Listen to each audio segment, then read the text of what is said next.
নগাঁও জিলা উপায়ুক্ত কাৰ্যালয়ৰ সন্মুখত চুতীয়া যুৱ সন্মিলন অসমৰ উদ্যোগত আৰু সদৌ চুতীয়া জাতি সন্মিলন নগাঁও জিলা সমিতি সদৌ চুতীয়া জাতি মহিলা সন্মিলন নগাঁও জিলা সমিতিৰ সহযোগত অৱস্থান ধৰ্মঘট কাৰ্যসূচী ৰূপায়ণ কৰে।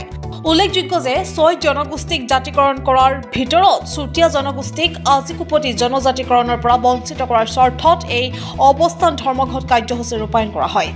যোৱা 10টা বছৰ উকলি যোৱাৰ শাসনাধীন বিজেপি চৰকাৰখনে চুতীয়া জনগোষ্ঠীটো জনজাতিকৰণ নকৰাৰ ক্ষোভ প্ৰকাশ চুতীয়া সন্মিলনৰ বিষয়ববীয়াসকলৰ লগতে চুতীয়া জনগোষ্ঠীৰ লগতে আন জনগোষ্ঠীসকলক জনজাতিকৰণৰ মৰ্যাদা প্ৰদান নকৰিলে চৰকাৰে পৰৱৰ্তী সময়ছোৱাত ভয়ংকৰ পৰিস্থিতিৰ সন্মুখীন হ'ব বুলিও জানিবলৈ দিয়ে চুতীয়া সন্মিলনৰ বিষয়ববীয়াসকলে।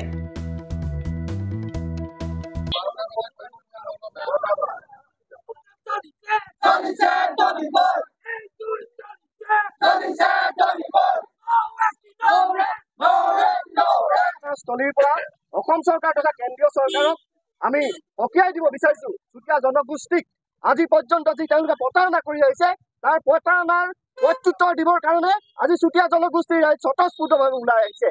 তেওঁলোকে 1914 চনত আমাক তেওঁলোকৰ নিৰ্বাচনী ইস্তাহাৰত উল্লেখ কৰিলে, 2014 চনত কৰিলে। তাৰপিছত 2021 চনত নৰেন্দ্ৰ মোদীয়ে তেওঁ পোনে পোনে আহি আমাক কৈছিল যে তেওঁলোকে সত্তালৈ অহাৰ পিছতেই অসমৰ 6 জনগোষ্ঠীক জনজাতিৰ মৰ্যাদা প্ৰদান কৰিব। বৰ্তমানৰ যিজন মুখ্যমন্ত্ৰী আছে হিমন্ত বিশ্ব শৰ্মা ডাঙৰীয়া, সেই হিমন্ত বিশ্ব শৰ্মাৰ নেতৃত্বত আগৰটো কাৰ্যকালত এটা মন্ত্ৰী গোট গঠন কৰি দিয়া হৈছিল। সেই মন্ত্ৰী গোটক দায়িত্ব দিয়া হৈছিল যে অসমৰ 6 জনগোষ্ঠীক জনজাতিকৰণ প্ৰদানৰ বাবে তেওঁলোকে এক প্ৰতিবেদন প্ৰস্তুত কৰি কেন্দ্ৰীয় চৰকাৰলৈ প্ৰদান কৰিব লাগে। কিন্তু আজি পৰ্যন্ত সিদিনা লোকসভাত যেতিয়া অসমৰ এই নগাঁৱৰে যিজন সাংসদ আছে সেই সাংসদজনে প্ৰশ্ন কৰিছিল যে 6 জনগোষ্ঠীক জনজাতিকৰণৰ ক্ষেত্ৰত তেওঁলোকে কি ব্যৱস্থা কৰিলে, কিন্তু তেওঁলোকে তেতিয়া জনজাতি পৰিক্ৰমা মন্ত্ৰীজনে স্পষ্টভাৱে কৈছিলে যে অসম চৰকাৰে আজিলৈকে কোনো ধৰণৰ প্ৰতিবেদন দিয়া নাই। গতিকে আমি ইয়াৰ যোগেদি অসম চৰকাৰক তেওঁলোকক ক'ব বিচাৰিছো যে তৎকালে তেওঁলোকে আমাক জনজাতিকৰণৰ মৰ্যাদা প্ৰদান কৰিবৰ কাৰণে তেওঁলোকে ব্যৱস্থা গ্ৰহণ কৰক। চুতীয়া জনগোষ্ঠীক অসম চৰকাৰখনে বাৰে বাৰে প্ৰতাৰণা কৰি আহিছে। আপোনালোকে দেখিছে আজি কেইদিনমানৰ আগতে মৰাণ আৰু মটকসকলৰ বাবে তেওঁলোকে অসমৰ প্ৰশাসনিক সেৱাত তেওঁলোকে ৰিজাৰ্ভেশ্যনৰ ব্যৱস্থা কৰিলে, কিন্তু একেই জনগোষ্ঠী চুতীয়া জনগোষ্ঠীক সেই সুবিধাৰ পৰা বঞ্চিত কৰিলে।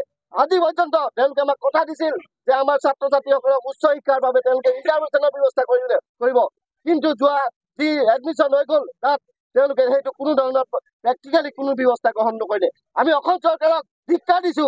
আজি চুতীয়া জনগোষ্ঠীয়ে একত্ৰিত হৈ আমি ৰাজনৈতিকভাৱে সিদ্ধান্ত ল'বলৈ বাধ্য হৈছো যে তেওঁলোকৰ বিৰুদ্ধে আমি থিয় দিবৰ কাৰণে আজি চুতীয়াসকল একত্ৰিত হৈ আগবাঢ়ি আহিছে।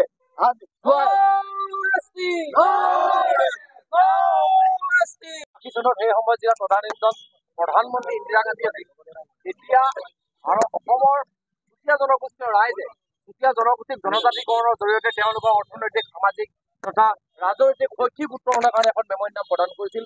আৰু সেই সময়ত তদানীন্তন প্ৰধানমন্ত্ৰীগৰাকীয়ে অসম চৰকাৰলৈ এখন প্ৰতিবেদন দিছিল যে চুতীয়াসকলক জনজাতিকৰণৰ অন্তৰ্ভুক্ত কৰিব পৰা হয় নে নহয়। সেই সময়ত জনজাতি প্ৰাধিকৰণ যিটো ডিপাৰ্টমেণ্ট আছে অসমত, সেই ডিপাৰ্টমেণ্টে এটা কথা স্পষ্টভাৱে তেওঁলোকৰ প্ৰতিবেদনত উল্লেখ কৰিছিল যে চুতীয়াসকলক জনজাতি প্ৰদান কৰিব পৰা আটাইকেইটা অৰ্হতা আছে। তাৰপিছতে এক ৰাজনৈতিক পাকচক্ৰত পৰি চুতীয়াসকলক সেই সময়ত জনজাতিকৰণৰ পৰা বঞ্চিত কৰা হ'ল। এতিয়া তাৰপিছত সেই সময়ৰ মুক্তিকামী জনতাই প্ৰতিবাদকামী চুতীয়া জনতাই কংগ্ৰেছ চৰকাৰ শাসনৰ পৰা উপৰাই বিজেপি গভৰ্ণমেণ্টে নিৰ্বাচনী ইস্তাহাৰত এটা কথা স্পষ্টভাৱে প্ৰকাশ কৰিছিল যে তেওঁলোক শাসনলৈ আহিলে চুতীয়াসকলক তেওঁলোকে আৰু 5-6 জনগোষ্ঠীৰ ৰাইজক তেওঁলোকে জনজাতিকৰণৰ মৰ্যাদা প্ৰদান কৰিব। কিন্তু ইয়াৰ পিছত আজি 10 বছৰ উকলি যোৱাৰ পিছতো বিজেপি গভৰ্ণমেণ্টে চুতীয়াসকলৰ যিবিলাক অভাৱ অভিযোগ আছিল, জনজাতিকৰণৰ যি মুখ্য বিষয় লৈ তেওঁলোকে ৰাজনৈতিক দেওনা পাৰ হৈছিল, সেই বিষয়টো কিন্তু তেওঁলোকে পিটি দিয়া আমাৰ পৰিলক্ষিত হৈছে। এতিয়া বিভিন্ন ৰাজনৈতিক দলবিলাকলে আমাৰ এটা মুকলি প্ৰশ্ন যে জনজাতিকৰণ কেৱল নিৰ্বাচনী ইস্তাহাৰ নে প্ৰতাৰণাৰ দলিল। গণশিল্পী বিষ্ণু ৰাভাই তেওঁ এতিয়া বড়ো এটা জাতীয় সংগীত লিখিছিল। সেই জাতীয় সংগীতে এটা কথা স্পষ্টভাৱে কৈছিল যে কছাৰী ডিমাচা মৰাণ বড়ো চুতীয়া জলদা ত্ৰিপুৰা গাৰো লালুং হাজং মেচ মহলীয়া ৰাভা মদাই একেই ভাই। আৰু আমি দেখিবলৈ পাইছো যে গণশিল্পী বিষ্ণু ৰাভাই উল্লেখ কৰা এই কবিতাত থকা আটাইকেইটা জনগোষ্ঠীয়ে জনজাতিৰ অন্তৰ্ভুক্ত হৈছে। তাত কেৱল মৰাণ আৰু চুতীয়াসকলক বঞ্চিত কৰা হৈছে।